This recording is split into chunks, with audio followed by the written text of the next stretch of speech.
Welcome to Monk's Temple. Let's begin with a question that might unsettle you, but in that unsettling, there is the seed of something profound. The question is this: what if the pain you carry is not a punishment, not a random accident, but a habit?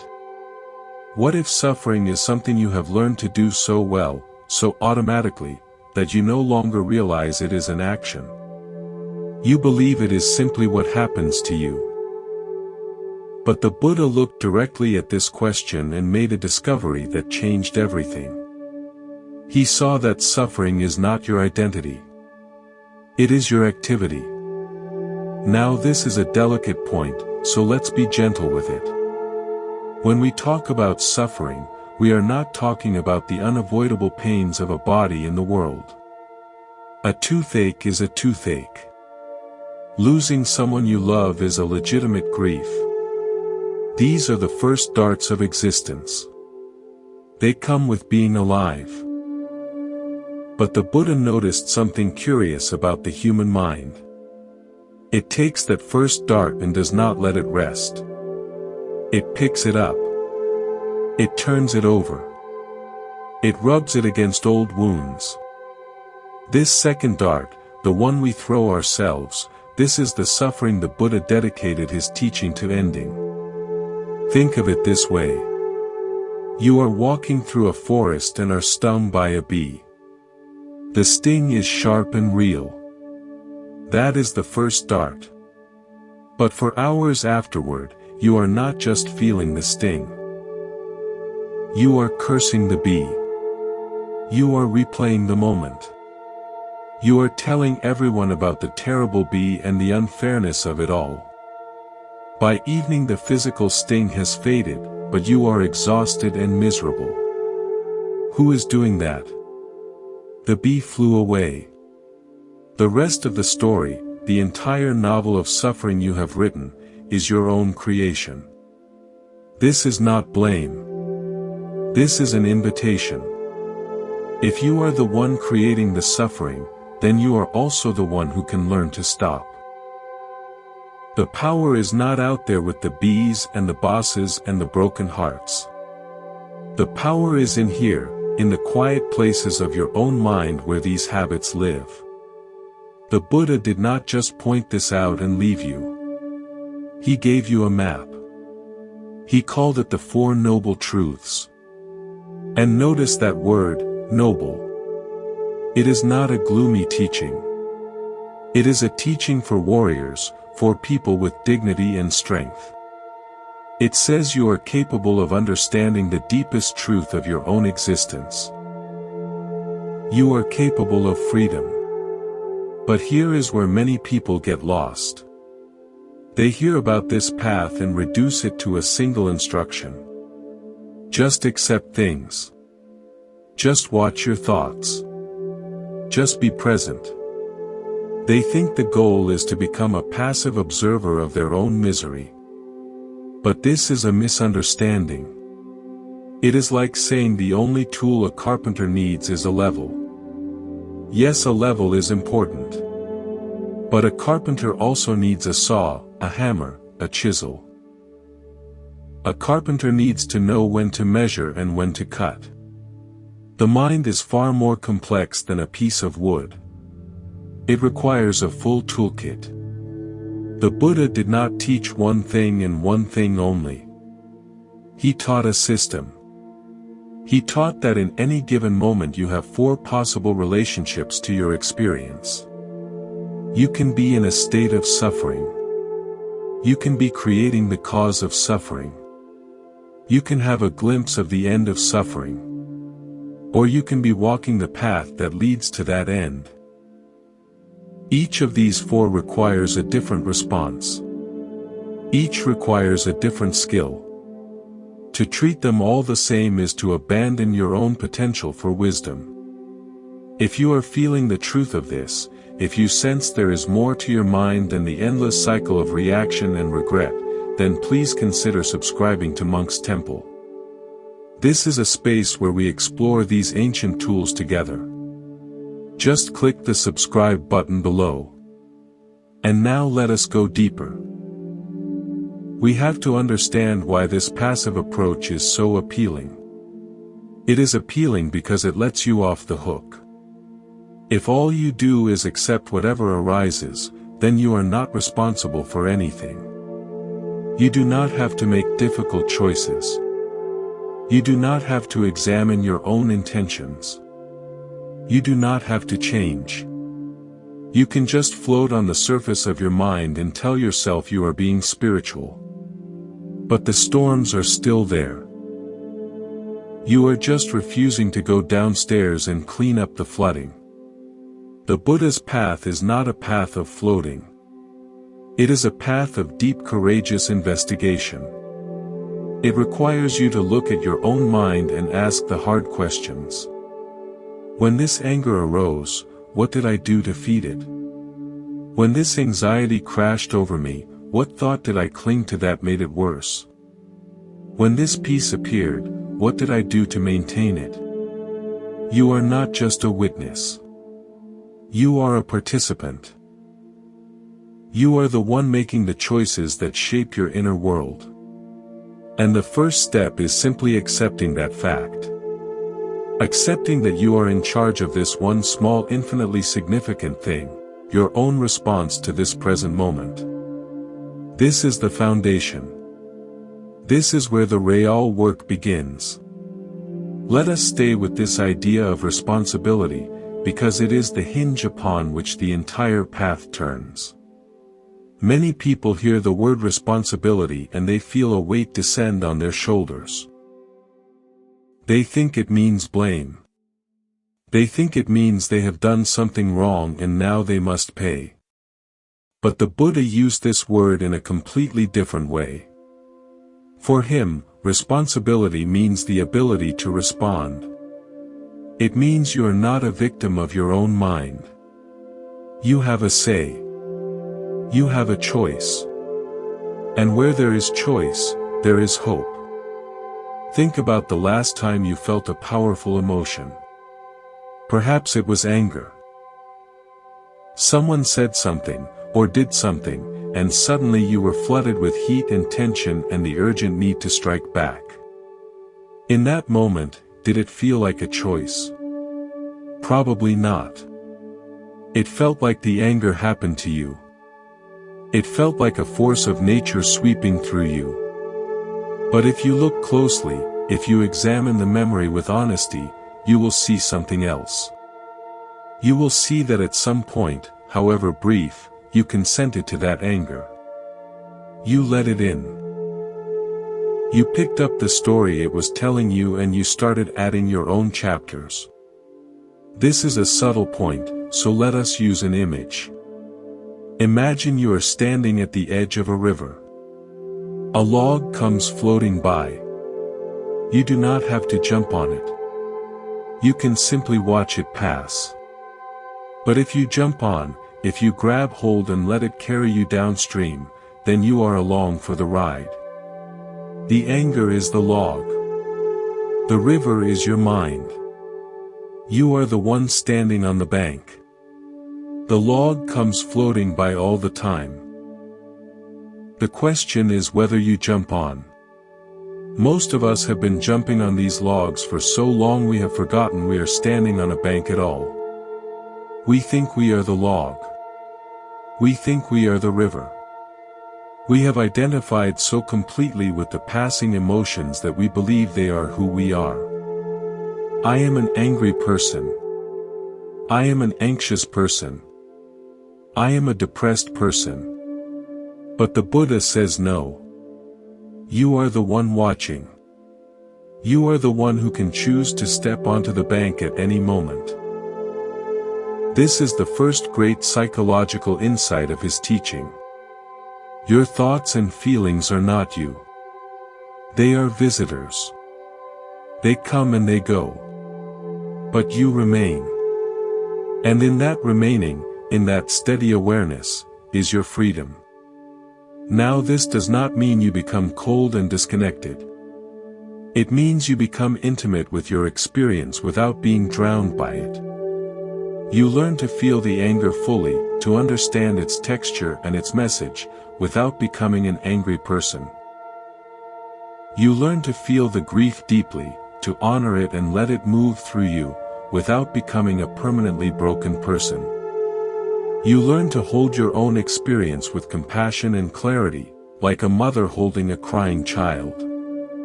She does not become the child's pain. She holds it. She soothes it. She waits for it to pass. This is the skill the Buddha called mindfulness. But mindfulness is not just passive watching. It is an active quality of attention. It is the ability to see clearly what is arising, and to make wise choices about what to do next. Sometimes the wise choice is to simply let the feeling be, to create space around it and watch it dissolve on its own. Other times the wise choice is to actively investigate, to ask where this feeling came from and what it wants. And other times the wise choice is to deliberately cultivate a different state of mind, to generate kindness or compassion or peace as an antidote to what is arising. This is why the Buddha did not teach one method. He taught a living responsive intelligence. He taught you to become so familiar with your own mind that you know intuitively what it needs in any given moment. Just as a skilled physician does not give the same medicine to every patient, a skilled meditator does not apply the same technique to every state of mind. You learn to diagnose. You learn to prescribe. You learn to heal yourself from the inside out. And this brings us back to the second arrow.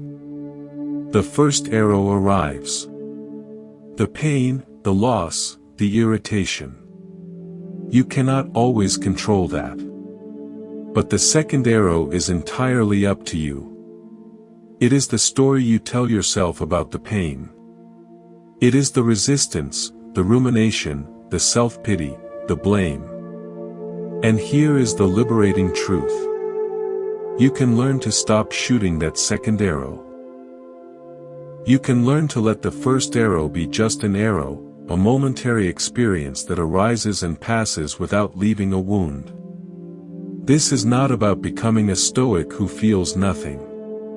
It is about becoming a human being who feels everything fully, but who no longer adds to their own suffering. It is about living with an open heart and a clear mind, meeting each moment as it comes, and responding with wisdom instead of reacting from habit. And this is a skill. It takes practice. It takes patience. It takes the willingness to fail and to begin again. But it is possible. The Buddha proved it was possible. And his whole teaching is an invitation for you to prove it for yourself. Now we come to a question that might be forming in your mind.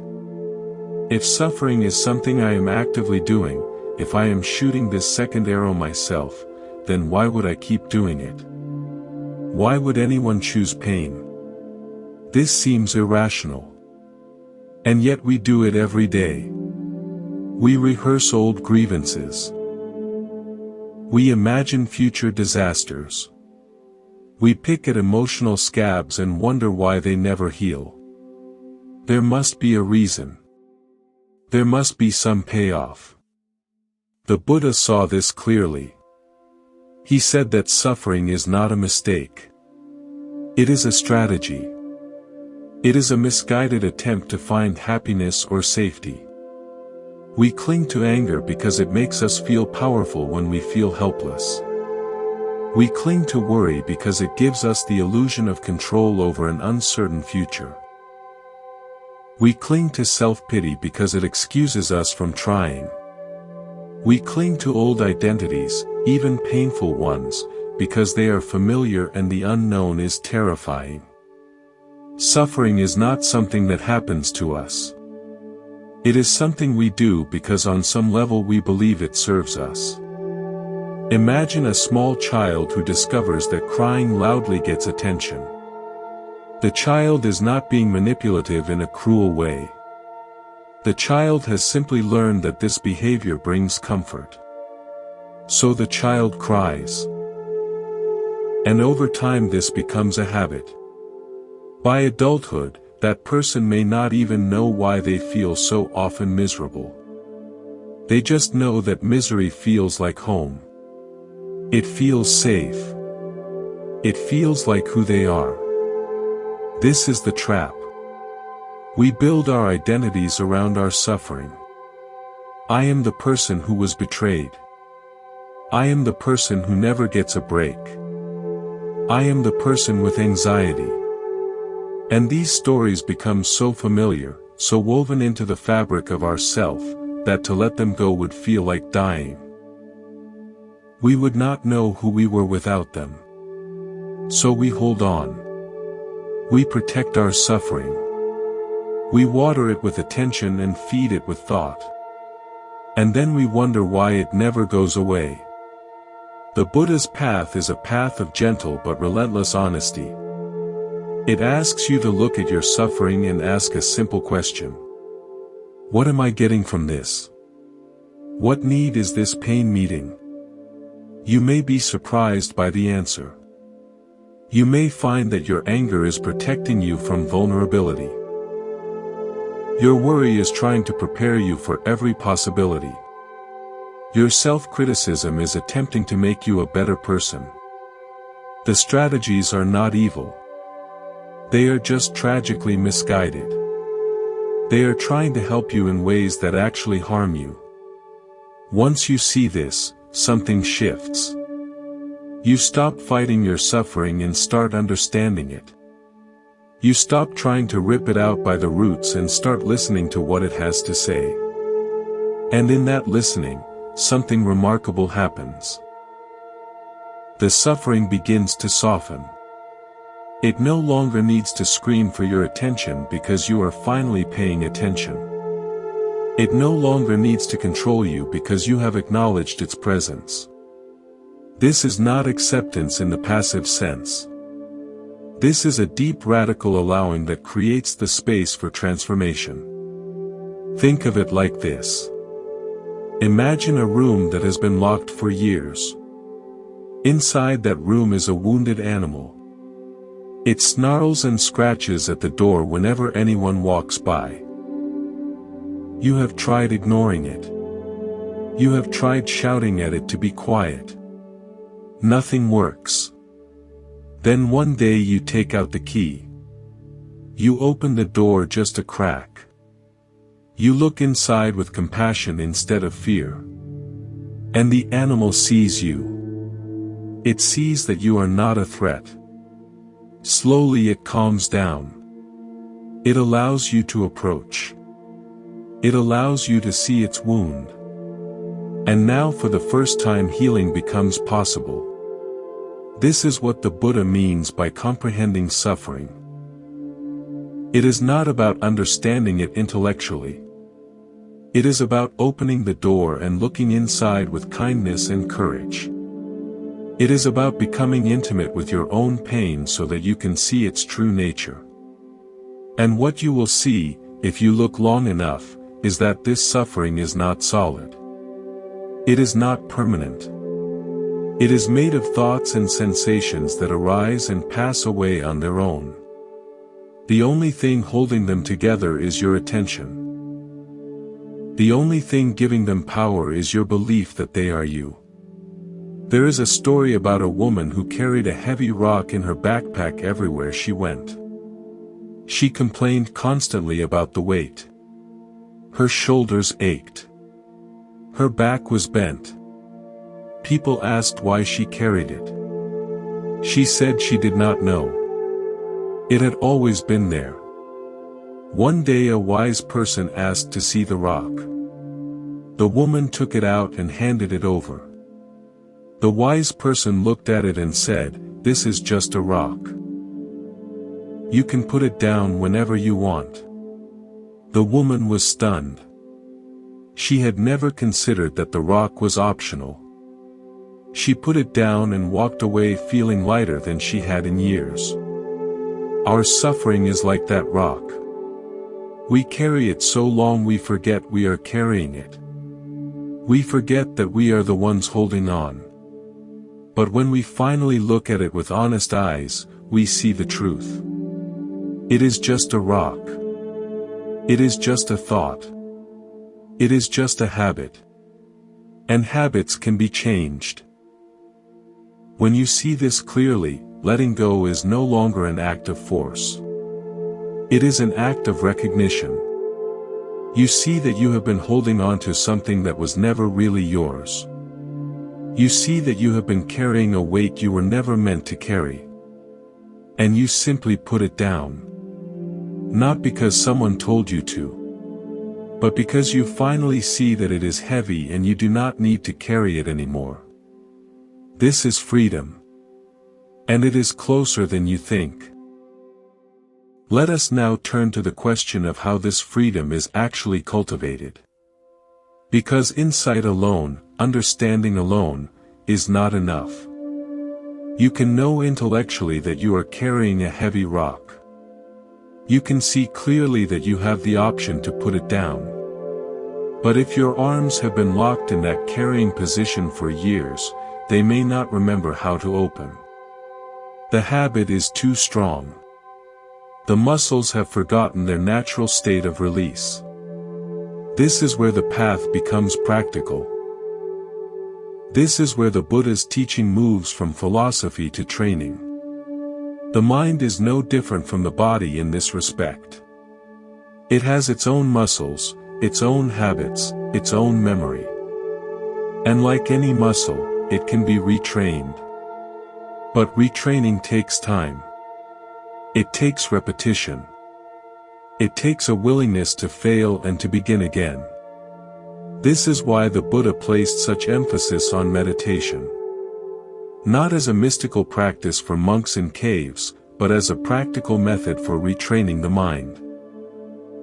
Meditation is the gym where you build your inner muscles. It is the practice field where you learn to drop the rock and discover that your arms still work.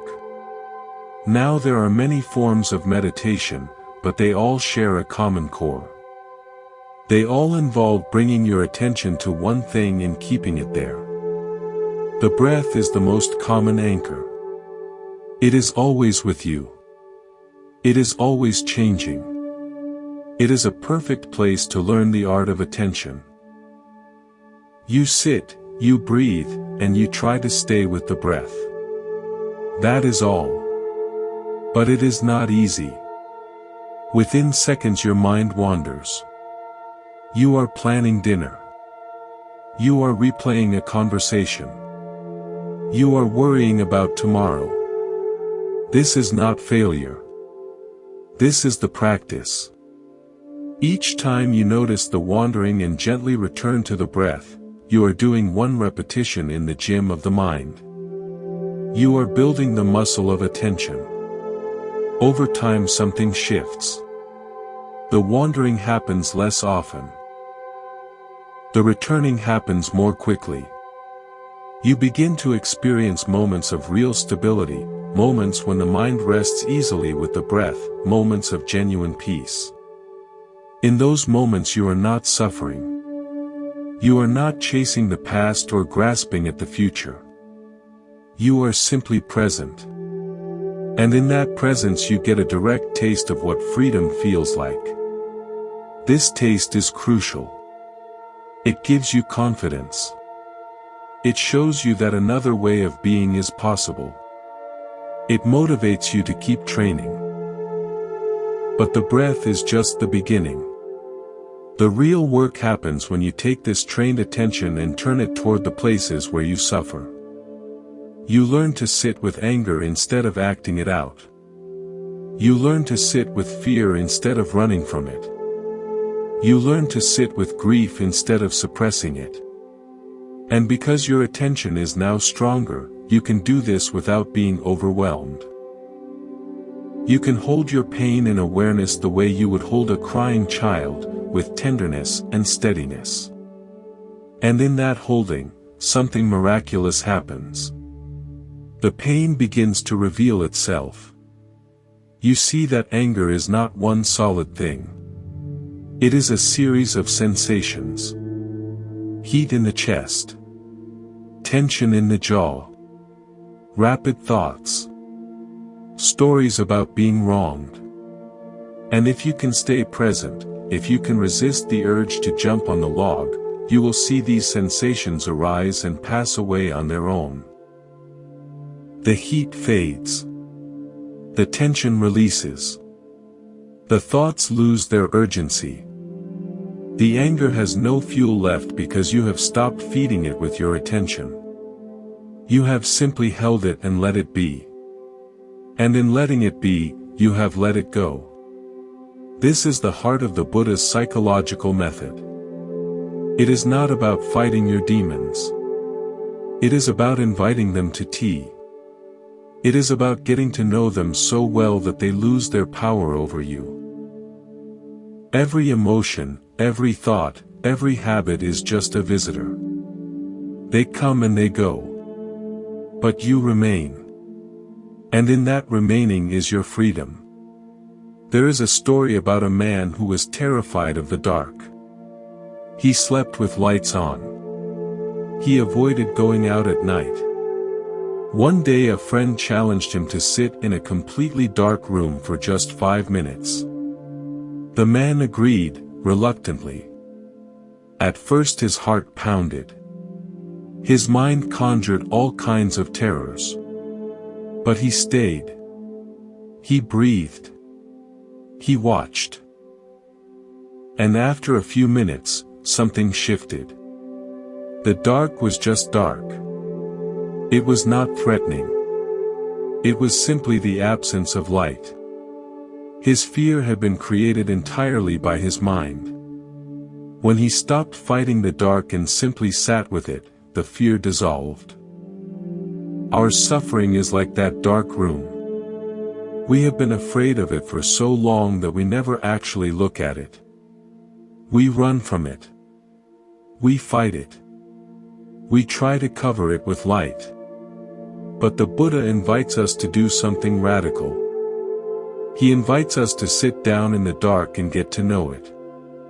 Not because the dark is pleasant, but because it is only in the dark that we can see the stars. It is only in our pain that we can discover our deepest strength. And it is only by facing our suffering directly that we can find the end of suffering. Now we arrive at a distinction that can transform your entire practice.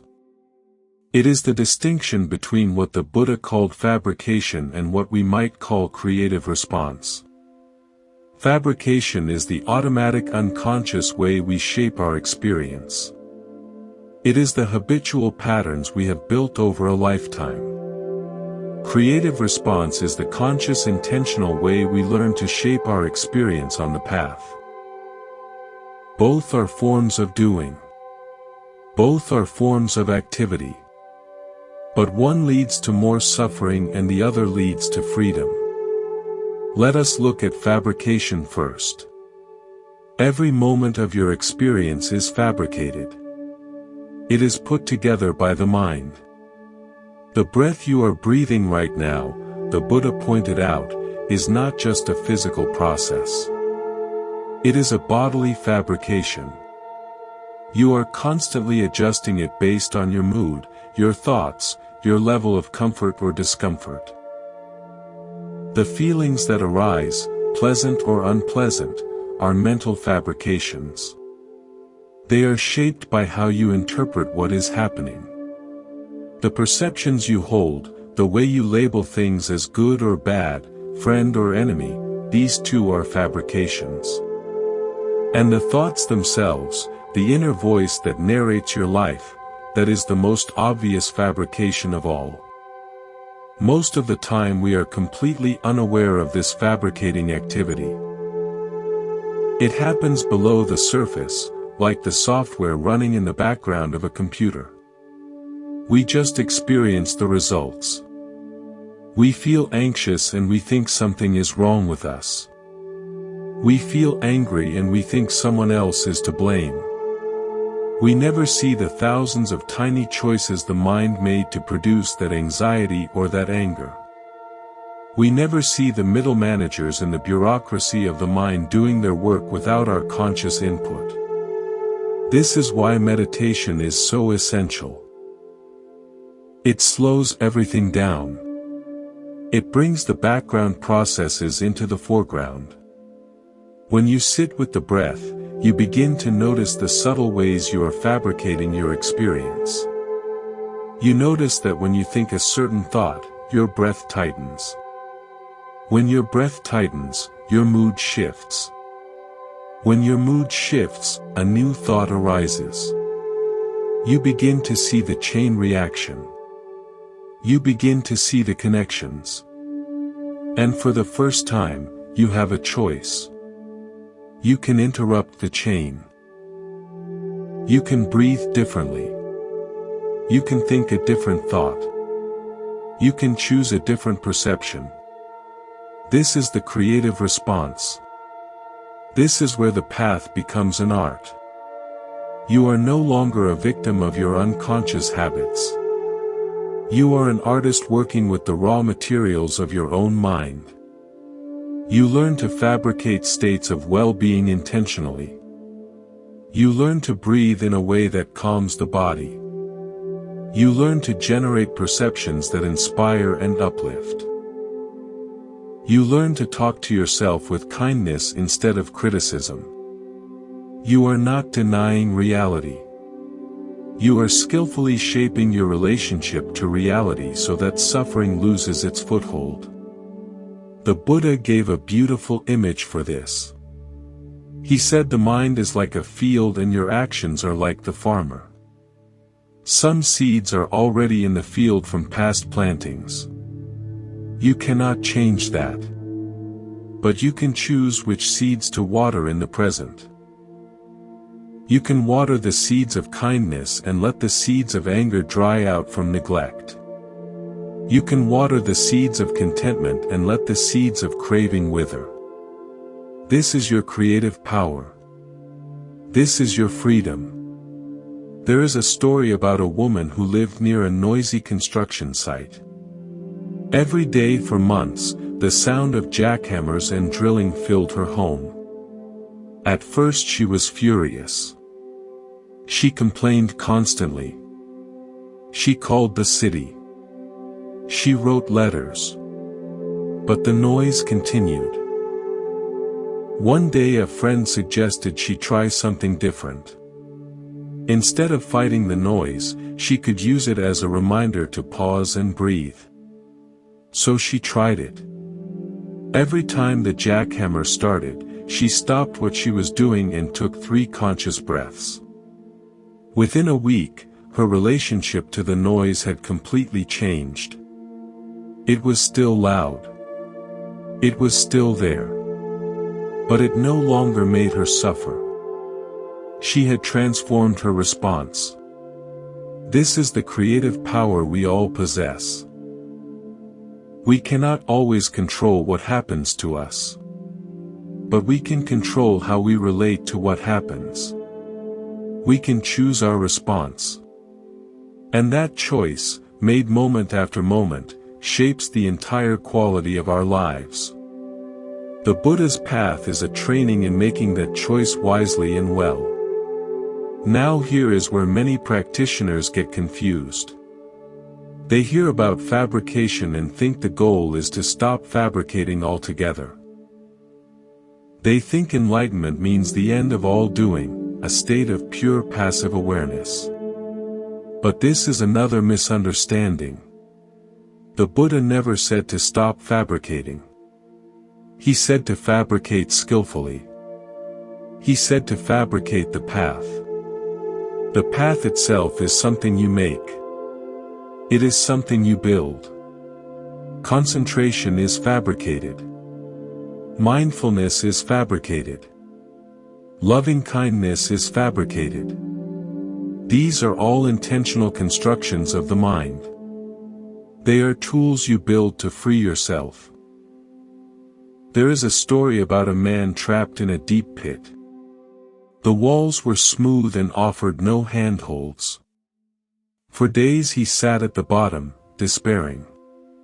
Then one day he noticed small stones scattered on the floor of the pit. He began gathering them. He used them to chip small holes in the walls. It was slow work. His hands bled. But gradually he created enough footholds to climb out. The stones were always there. But until he used them intentionally, they were just stones. His freedom depended on his willingness to pick them up and put them to work. Our habits of mind are like those stones. They can be obstacles or they can be tools. Anxiety can be a source of suffering or it can be the energy you transform into concentration. Anger can destroy your peace or it can be the fire you channel into determination. The difference is not in the stone. The difference is in how you use it. The Buddha's path teaches you to see every mental state as raw material for your liberation. Nothing is wasted. Nothing is rejected. Everything is workable. And with patient, steady effort, even the deepest pit becomes a place from which you can climb to freedom. Now let us talk about concentration. This word often creates confusion. People hear concentration and they think of forcing the mind, of gripping tightly, of straining to focus. But the Buddha's concentration is something entirely different. It is a state of unified ease. It is the mind resting in itself, completely at home, completely at peace. It is not a state of tension. It is a state of deep relaxation combined with alertness. The body is calm. The breath is smooth. The mind is steady. And from this place of steadiness, you can see clearly. Think of a lake in the mountains. When the wind blows, the surface is covered with waves and ripples. You cannot see the bottom. You cannot see what lies beneath. But when the wind stops, the water becomes still. The surface becomes like a mirror. And now you can see all the way to the bottom. You can see the fish swimming. You can see the rocks and the plants. The water has not changed. The only thing that changed was the movement. This is what concentration does for the mind. It stills the surface so you can see the depths. It calms the waves of thought and reaction so you can perceive the true nature of your experience. And what you see, when the mind is still enough, is both simple and profound. You see that everything arising in the mind arises and passes away. Thoughts come and go. Feelings come and go. Sensations come and go. None of them last. None of them are solid. None of them are truly you. This seeing is not intellectual. It is direct. It is experiential. It is the difference between reading about the taste of a mango and actually biting into one. The words can point you in the right direction, but only direct experience brings knowing. And direct experience requires a still mind. It requires concentration. Now how do we develop this concentration? The Buddha gave very clear instructions. He said to sit in a comfortable place, to bring awareness to the breath, and to breathe in and out with clarity and ease. He said to train yourself in this way. I will breathe in calming the body. I will breathe out calming the body. I will breathe in experiencing joy. I will breathe out experiencing joy. I will breathe in experiencing the mind. I will breathe out experiencing the mind. He gave a whole series of steps, each one building on the one before, each one taking the mind deeper into stillness. Notice what he is doing here. He is not telling you to just watch the breath passively. He is telling you to actively shape the breath, to calm it, to use it to generate positive states. This is the creative response we talked about earlier. You are not just a witness to your breathing. You are a participant. You are learning to breathe in a way that produces calm, that produces joy, that produces ease. And as you do this, the mind naturally settles. It naturally concentrates. It naturally finds its way to stillness. There is a story about a man who learned to play the piano as a child but stopped for many years. As an adult, he inherited his grandmother's old piano. He sat down to play and found his fingers stiff, his timing off, his memory unreliable. He was frustrated. He wanted to sound like he did when he was young. But a wise friend gave him different advice. Do not try to play the old songs, the friend said. Just sit at the piano each day and play one note. Just one note. Play it with full attention. Feel the vibration. Listen to the sound as it fades. Then play it again. Do this for a month. The man was skeptical, but he tried it. Day after day, he sat and played one note. At first it felt silly. But gradually something shifted. His listening deepened. His connection to the instrument deepened. The single note became a universe of sound. And when he finally returned to playing songs, his fingers moved with a freedom and sensitivity they had never known. He had built his concentration on the smallest possible foundation, and from that foundation, everything else became possible. This is the spirit of breath meditation. You are not trying to achieve anything grand. You are simply sitting with one breath, then the next breath, then the next. You are learning to be fully present for this one small thing. And as you do this, day after day, something deep within you begins to settle. The restlessness loses its grip. The wandering loses its appeal.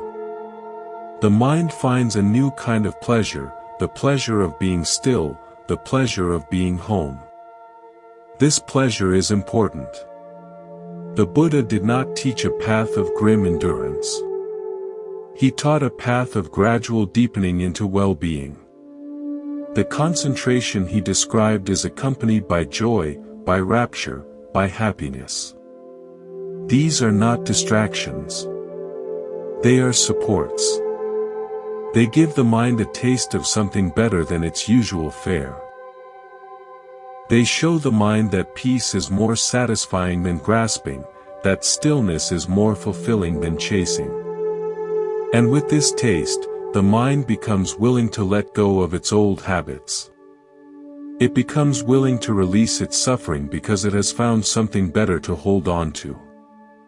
This is why concentration is so essential. It is not an end in itself. It is the foundation for everything that follows. It is the still water that allows you to see the depths. It is the steady hand that allows you to paint with precision. It is the calm mind that allows you to face your suffering without fear. And it is available to you right now, with this very breath. Now we come to a teaching that the Buddha considered one of his most important discoveries. It is the teaching of not self. And like so many of his teachings, it has been widely misunderstood. People hear not self and they think it means they do not exist. They think it means they are nothing, or that their personality is an illusion to be destroyed. This is not what the Buddha taught. He was far too practical for such abstractions. He taught not self as a strategy, as a tool for liberation, not as a philosophical statement about the nature of reality. Let us approach this carefully. The Buddha looked at everything that makes up our sense of self. The body, the feelings, the perceptions, the thoughts, the consciousness itself. And he asked a simple question. Can you control these things completely? Can you say to your body, be young forever, and have it obey? Can you say to your feelings, only pleasant ones from now on, and have them comply? Can you say to your thoughts, stop wandering, and have them instantly still? The answer is obvious. No. These things have a life of their own. They arise and pass away according to conditions beyond your full control. This is what the Buddha meant by not self. It is not that the self does not exist. It is that nothing you can point to and say, this is me, this is mine, this is who I am, is stable enough or controllable enough to truly deserve that title. The body ages and gets sick. Feelings change moment to moment. Thoughts come and go like guests in a hotel. Consciousness itself flickers on and off with every breath. If any of these things were really you, really yours, you would be able to control them. You would be able to keep them as you want them. But you cannot. Now why is this important? Why did the Buddha make such a big deal out of this? Because our suffering is directly proportional to how much we identify with these passing phenomena. When you say, I am angry, you have fused your entire sense of self with a temporary emotional state. Now that anger is not just a visitor passing through. It is you. And because it is you, you cannot let it go. Letting it go would feel like letting go of yourself. So you hold on. You suffer. The anger burns you because you have become the fire. But if you can see the anger as not self, as simply a pattern of energy arising and passing away in the field of awareness, then something shifts. The anger is still there. You still feel it. But it is no longer you. It is just weather in the mind. And weather passes. You do not need to fight it. You do not need to hold it. You just need to let it be and let it go. This is not repression. This is recognition. You are recognizing what was always true. The anger was never really yours. You just thought it was. There is a story about a man who found a stray dog outside his house. The dog was injured and frightened. The man felt sorry for it, so he brought it inside, fed it, bandaged its wounds. The dog stayed. Days turned into weeks. The dog became comfortable. It began to bark at strangers, to chew the furniture, to demand attention. The man grew frustrated. This dog is causing so much trouble, he thought. But then he remembered. This is a stray. It was never really my dog. I just started feeding it. And with that recognition, something relaxed in him. He still cared for the dog. He still wanted it to be well. But he no longer felt owned by it. He could relate to it with more freedom and less frustration. Our identifications are like that stray dog. We find a thought, a feeling, a story about ourselves, and we start feeding it with attention. We bring it inside and make it comfortable. Over time we forget it was ever a stray. We think it belongs to us. We think it is us. But the Buddha invites us to remember. These are all strays. They wandered in from conditions beyond your control. You do not have to keep feeding them. You do not have to let them run your house. You can relate to them with kindness and care without believing they are you. This is the practice of not self. It is not about getting rid of anything. It is about seeing through the illusion of ownership. It is about recognizing that the thoughts and feelings you have been carrying all these years were never really yours to carry. They were just visitors. And visitors, even the most difficult ones, eventually leave when you stop feeding them. There is another story about a woman who believed she was fundamentally unlovable. This belief had been with her since childhood. It colored every relationship, every interaction, every moment of her life. She had built her entire identity around it. Then one day in meditation, she looked directly at this belief. She examined it the way the Buddha taught. Where is this unlovable person? Is it in my body? She scanned her body and found only sensations. Is it in my feelings? She looked and saw only pleasant and unpleasant arising and passing. Is it in my thoughts? She watched the thought I am unlovable arise, linger for a moment, and then dissolve. And in that dissolution, she saw the truth. The belief was just a thought. It was not her. It had never been her. It was just a visitor she had been feeding for decades.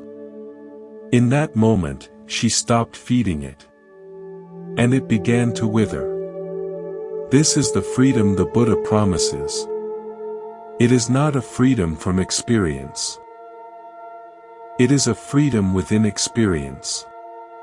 You still feel. You still think. You still live in a body that ages and fails. But you no longer add the extra layer of identification, the extra layer of ownership, the extra layer of suffering. You live with an open hand instead of a clenched fist. You let things come and you let things go. And in that letting go, you discover a peace that was always there, waiting for you to stop clutching long enough to feel it. Now we arrive at the culmination of the path. We have talked about the second arrow, about fabrication and creative response, about concentration and not self. But all of this is preparation for something deeper. All of this is training for the ultimate freedom. And that freedom is the end of suffering itself. Not the management of suffering, not the acceptance of suffering, but its complete and final cessation. The Buddha said this is possible. He said it is not just a theory or a distant hope. It is a reality that can be experienced here and now, in this very life. But what does this mean? How can suffering end when life is still full of difficulties? How can suffering end when the body still gets sick and people still die? The answer lies in understanding what suffering really is. Suffering, the Buddha said, is not the same as pain. Pain is physical. Pain is inevitable. But suffering is mental. Suffering is the added layer, the second arrow, the story we tell ourselves about the pain. And that story can end. The pain may remain, but the suffering around it can dissolve completely. Imagine a woman who has spent her whole life afraid of the ocean. She lives inland, far from any coast, but the fear is always there. It is a background hum in her mind. Then one day she travels to the sea. She stands on the shore and looks out at the vast water. And in that moment, she realizes something. The ocean is just water. It is not the monster she imagined. It is beautiful, powerful, but not personally threatening. The fear she carried for decades was never about the ocean. It was about the story she told herself about the ocean. And in the presence of the actual ocean, the story dissolves. The fear is gone. This is what happens when suffering ends. The things you feared, the things you clung to, the things you identified with, are seen clearly for what they are. They are just phenomena. They are just water. They never had the power to harm you that you imagined. The power was always in the story, and the story was always optional. Now this might sound abstract, but the Buddha gave a very concrete method for reaching this point. He called it the Noble Eightfold Path. And this path is not a list of rules to follow. It is a description of how a free person lives. It is a map of the territory you enter when suffering ends. Right view, right intention, right speech, right action, right livelihood, right effort, right mindfulness, right concentration. These are not commandments. They are qualities that naturally arise when the mind is no longer caught in its own suffering. Right view means seeing things as they are. Seeing that suffering has a cause and that cause can be ended. Seeing that you are not your thoughts, not your feelings, not your body. Right intention means the mind naturally inclines toward renunciation, toward goodwill, toward harmlessness. It no longer wants to cause suffering to itself or others. Right speech means words become truthful, kind, and useful. The compulsion to gossip, to criticize, to deceive, simply falls away. Right action means behavior naturally aligns with integrity. You do not need rules to tell you not to steal or harm. You simply have no desire to do so. Right livelihood means your work no longer conflicts with your values. You find ways to earn a living that do not require causing suffering. Right effort means the energy that once went into feeding unwholesome states now flows naturally into cultivating what is wholesome. Right mindfulness means awareness is present continuously, effortlessly, like the sun shining on everything equally. And right concentration means the mind has found its natural home in stillness. It can rest in unified peace whenever it chooses. These 8 factors are not achieved one by one like items on a checklist. They develop together, supporting each other. As mindfulness deepens, concentration deepens. As concentration deepens, view clarifies. As view clarifies, intention purifies. It is a spiral, each turn bringing you closer to the center, closer to freedom. There is a story about a man who spent years trying to untangle a massive knot of string. The knot was huge and complex, with hundreds of loops and tangles. He pulled at it. He picked at it. He tried to cut it. Nothing worked. Then one day he stopped struggling. He placed the knot on a table and simply looked at it. He studied how the loops interlocked. He traced the path of a single thread through the tangle. And as he looked with patient attention, he saw a loop that, if loosened just slightly, would release the whole structure. He reached out, loosened that one loop, and the entire knot fell apart in his hands. The knot of suffering is like that. We struggle with it for years. We pull at this habit and pick at that fear. But the struggle itself keeps the knot tight. The path the Buddha taught is the art of patient attention. It is learning to stop struggling long enough to see how the knot is actually formed. And in that seeing, in that clear comprehension, the knot begins to loosen on its own.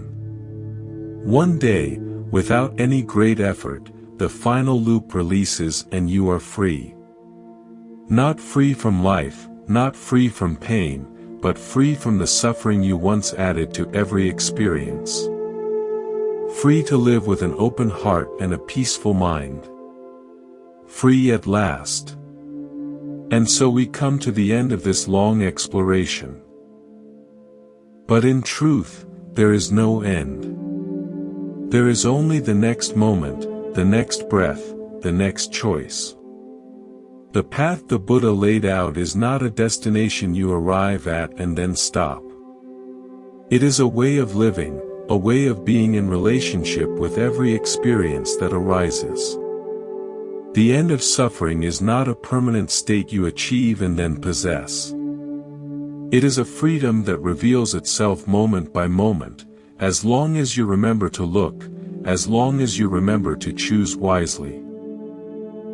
Let us return to where we began. The question was why you keep choosing suffering. And the answer, as we have seen, is complex and simple at the same time. You choose suffering because you have learned to. Because it is familiar. Because it gives you a sense of identity. Because on some level you believe it protects you or serves you. But none of this is permanent. None of this is fixed. Habits can be unlearned. Identities can be released. Beliefs can be examined and seen through. The Buddha's great gift was not a doctrine to believe in. It was a method to practice. It was a set of tools for investigating your own mind and discovering the truth for yourself. He did not ask for blind faith. He asked for trust in the possibility of your own freedom, and the willingness to put in the effort to realize it. He compared his teaching to a raft. You build it, you use it to cross the river, and then you leave it behind. The teaching is not something to cling to. It is something to use. So what does this mean for you, sitting here, listening to these words? It means that in this very moment, you have a choice. You can continue the old patterns, the automatic reactions, the familiar suffering. Or you can try something different. You can take a breath and really feel it. You can notice the stories your mind is telling and question them. You can open to the present moment just as it is, without adding the second arrow. This choice is always available. No matter how lost you feel, no matter how deep the habit, the power to choose differently is still there. There is a story about a famous artist who was asked how he created such beautiful sculptures. He said it was simple. He just looked at a block of marble and removed everything that was not the statue. The statue was already there, hidden inside the stone. His job was simply to clear away what covered it. Your freedom is like that statue. It is already there, hidden inside you, covered by layers of habit and identification and fear. The path is the chisel. Every moment of mindfulness removes a little more of what is not you. Every wise choice reveals a little more of your true nature. You do not have to create freedom. You only have to uncover it. And this uncovering happens in small ways, ordinary ways, in the middle of your ordinary life. It happens when you pause before reacting. It happens when you choose kindness over irritation. It happens when you let go of a grudge you have been carrying for years.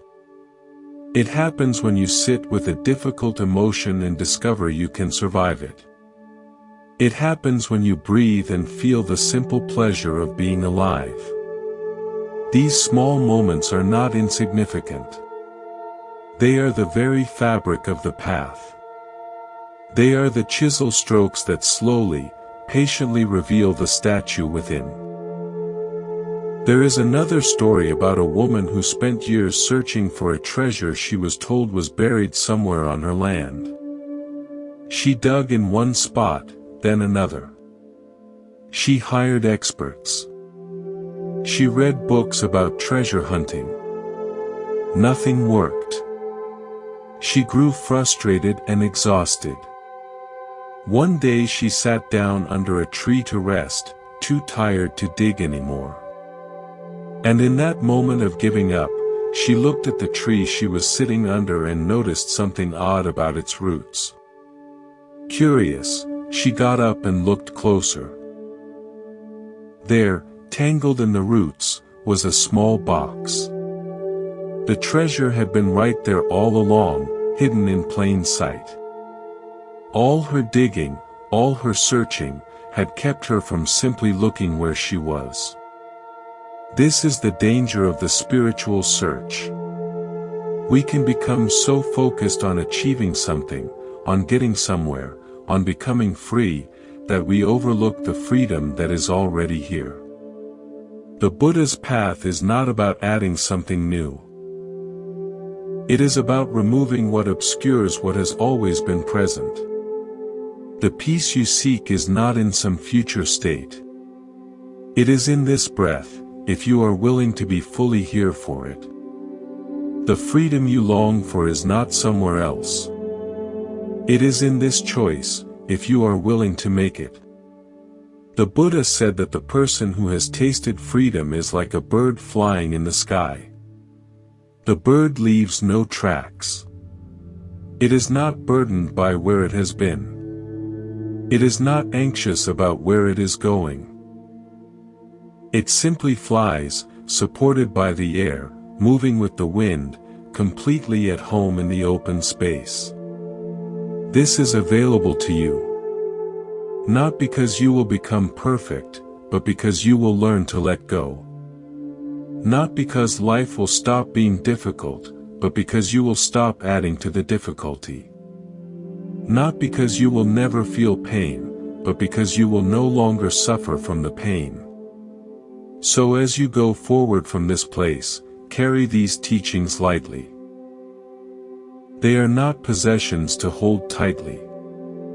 They are tools to use when needed. Remember the second arrow. Remember the 4 noble truths and their 4 tasks. Remember that you are the gardener, choosing which seeds to water. Remember that you are the artist, shaping your experience with every intention. And most of all, remember that freedom is not somewhere else. It is here, in this breath, in this choice, in this moment. The Buddha spent 45 years teaching after his awakening. He walked countless miles, spoke to countless people, offered countless instructions. But at the end of it all, his message was simple. There is suffering. There is a cause. There is an end. There is a path. The rest is just details. And the details matter only insofar as they help you take the next step. So take that step now. Not because you have to, but because you can. Not because you are broken and need fixing, but because you are whole and can realize it. Not because suffering is your enemy, but because freedom is your birthright. The path is beneath your feet. The next breath is waiting. And the choice, as always, is yours. Thank you for walking this path with me at Monk's Temple. May you be happy. May you be peaceful. May you be free.